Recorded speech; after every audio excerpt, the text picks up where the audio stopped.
बुढ़िया और गणेश जी की कहानी। कार्तिक मास की कहानी।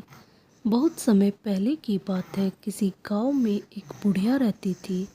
उसके एक बेटा व बहू भी थे जो उसी के साथ रहते थे। एक बार जब कार्तिक का महीना आया तो बुढ़िया ने अपने बेटे से कहा कि वह कार्तिक स्नान के लिए जाएगी और एक महीना वहीं रहेगी। यह सुन उसके बेटे ने अपनी पत्नी से कहा कि माँ के लिए 30 लड्डू बनाकर दे दो ताकि वह पूजा पाठ कर खा लिया करेगी। बहू ने गुस्से में आकर 30 लड्डू बनाकर दे दिए। बुढ़िया नदी किनारे कार्तिक स्नान को गई और वहीं एक किनारे पर झोपड़ी बनाकर रहने लगी। बुढ़िया रोज सवेरे उठकर स्नान करती और जैसे ही एक लड्डू निकालकर खाने लगती तो हनुमान जी बंदर के रूप में आते तो बुढ़िया वह लड्डू खुशी से बंदर को दे देती। बुढ़िया को बंदर को लड्डू खिलाने से बहुत खुशी मिलती थी। हनुमान जी बुढ़िया से बहुत खुश थे। इस तरह से कार्तिक का पूरा महीना बीत गया और सभी 30 लड्डू हनुमान जी बंदर के रूप में खा गए। जब कार्तिक का महीना समाप्त हो गया और बुढ़िया वापस जाने को तैयार हुई तो हनुमान जी प्रकट हो गए। उन्होंने बुढ़िया की उस झोपड़ी की जगह एक आलीशान महल बना दिया। बुढ़िया का पूरा महल धन दौलत से भर गया। उसकी सारी बीमारी भी दूर हो गई। यह सब होने पर वह अपने बेटे के पास गई। बुढ़िया को इतना धनी देखकर उसकी बहू ने मन में सोचा कि अगले कार्तिक मास में अपनी माँ को कार्तिक स्नान के लिए जरूर भेजूंगी। और अगले कार्तिक आने पर उसने अपनी माँ को कार्तिक स्नान के लिए कहा।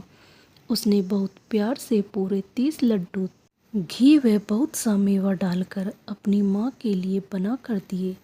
माँ कार्तिक स्नान के लिए गई और जैसे ही सुबह सवेरे नहाकर लड्डू खाने बैठती तो हनुमान जी बंदर का रूप धारण कर उसके सामने बैठ जाते तो वह पत्थर मारकर उन्हें भगा देती और कहती कि इससे मेरा पेट ही नहीं भरा तो तुम्हें कैसे दूं।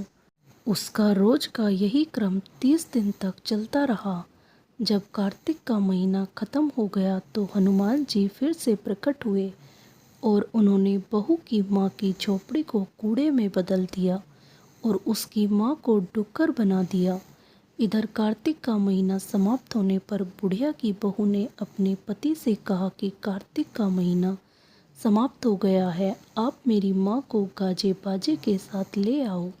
लड़का जब अपनी सास को लेने गया तो वह देखता क्या है कि कुटिया की जगह कूड़े का ढेर लगा है और उस पर उसकी सास डुक्कर बनकर बैठी है। लड़के को देखकर हनुमान जी प्रकट होकर बोले, बेटा तुम्हारी माँ ने सच्चे दिल से कार्तिक का स्नान किया था, इसी कारण तुम्हारी माँ पर कार्तिक देव प्रसन्न हुए थे। लेकिन तुम्हारी सास ने लालच और पापी मन से ही यह कार्तिक स्नान किया है। उसने कार्तिक मास में अपनी बेटी के घर का अन्न खाया है, इसलिए कार्तिक देवता इससे नाराज हो गए और उन्होंने इसे डुक्कर बना दिया है। हे भगवान, जैसी आपने बुढ़िया माई की सुनी ऐसी सबकी सुनना। बोलो कृष्ण भगवान की जय।